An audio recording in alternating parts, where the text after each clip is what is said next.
The CEO fell to her knees, her voice cracked as she whispered, "I can't." And the entire room went silent because the cleaner standing in front of her said something no one expected. Something that didn't just stop her, it froze her. You're about to hear how a moment of kindness, simple human kindness, changed the fate of a powerful woman who thought she had everything except peace. Before we begin, don't forget to subscribe, like, and comment to support Kind Heart. Your engagement helps us bring more meaningful stories straight to your screen. A cold November wind whipped across the city as Eleanor Hart, CEO of Hartwell Industries, rushed through the lobby of her towering headquarters. Her heels clicked sharply against the marble, her phone buzzing non-stop. She was power stories full, respected, feared, and exhausted. Everyone saw her success. No one saw the weight she carried. That morning, she had received news that shattered her. Her younger brother, her last living family, had collapsed from heart failure. He was in critical condition, and the doctors weren't hopeful. Eleanor had left the hospital only because she needed to sign a set of urgent documents. Without her signature, hundreds of employees would lose their health benefits by the end of the month. She felt trapped between heartbreak and responsibility. As she walked briskly, her vision blurred from the sleepless night before. Papers slipped from her hands and scattered across the lobby floor. A few employees paused but quickly pretended not to see. No one wanted to be the one caught helping the ice-cold CEO, except for one man. A cleaner, old, gentle-eyed, wearing a worn uniform, immediately hurried over. His name badge read Miguel. "Ma'am, let me help you," he said softly. Eleanor didn't even look up. "No, it's fine. I've got it." But her shaking hands told the truth. Before she could protest again, Miguel knelt down, gathering the papers with a calmness that felt out of place in her chaotic world. When he handed them to her, she finally met his eyes. For just a moment, she saw something there. Warmth she didn't know she needed. "Thank you," she whispered, barely audible. Miguel gave a small nod.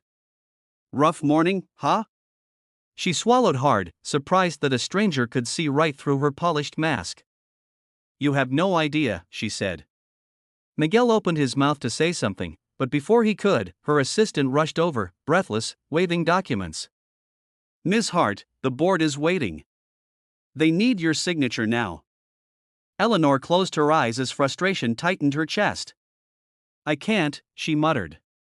I can't do this today." Her assistant froze. Employees turned. Even the security guard stared. The CEO, always composed, always fierce, was breaking. She lowered herself onto a nearby bench, her breathing unsteady. She didn't care who saw anymore. Miguel took a small step closer. "Ma'am, do you want to sit or talk?" But she shook her head. "Everyone depends on me. I can't afford to fall apart." "For someone who's carrying the world," he said gently, "you're allowed to rest for a moment." Those words hit her harder than she expected. Her eyes burned with tears. She refused to let fall. Her assistant whispered nervously. "Miss Hart, the board."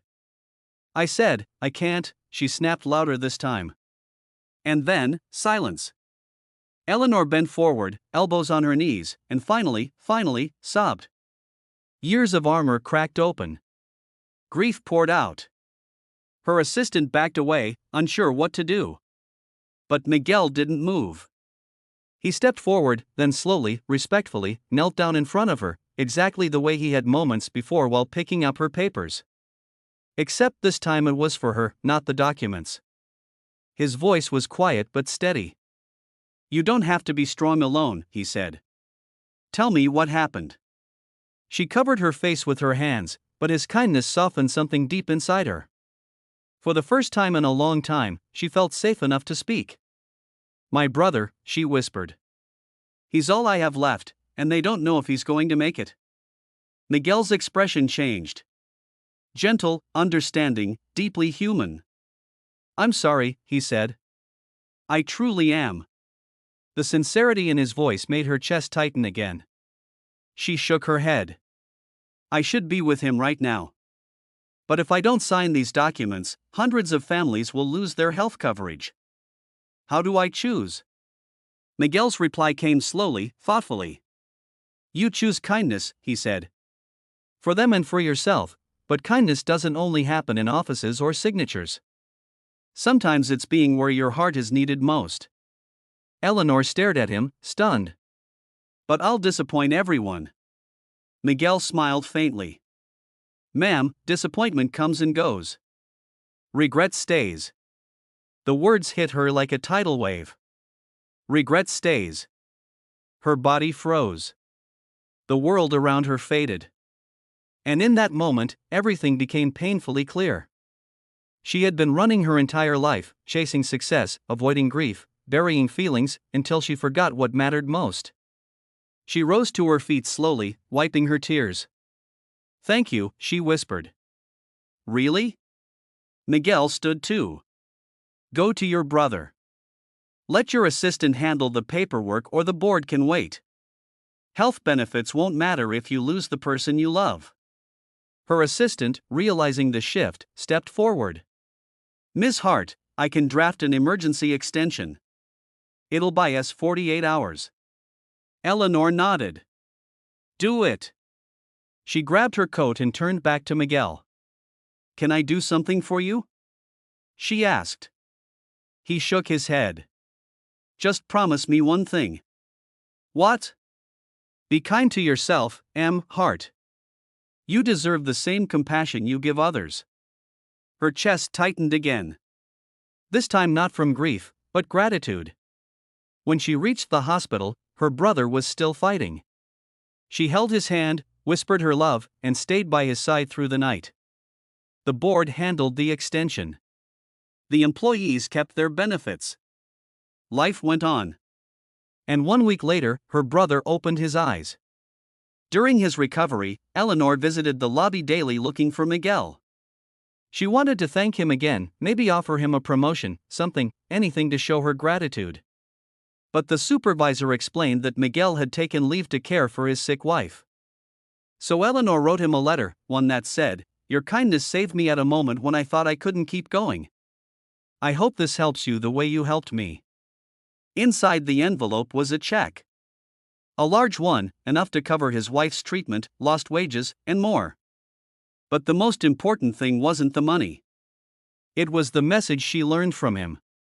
Success is hollow without compassion. Strength is empty without kindness. And sometimes the person with the least power offers the greatest wisdom. Months later, Miguel returned to work healthier, smiling, and he found Eleanor waiting for him near the lobby bench. She didn't stand tall like a CEO this time. She stepped forward and hugged him. Thank you, she whispered. For changing my life. Miguel smiled. You changed your own life, ma'am. I just reminded you you're human. And in a world that so often forgets kindness, that reminder was everything. Because when kindness is given freely, without agenda, without fear, it doesn't just touch lives. It transforms them. And it leaves a mark that lasts far longer than success. So as you go about your day, remember this. A gentle word can save someone's spirit. A moment of compassion can change a stranger's path. And kindness, simple, quiet kindness, can ripple farther than you will ever know.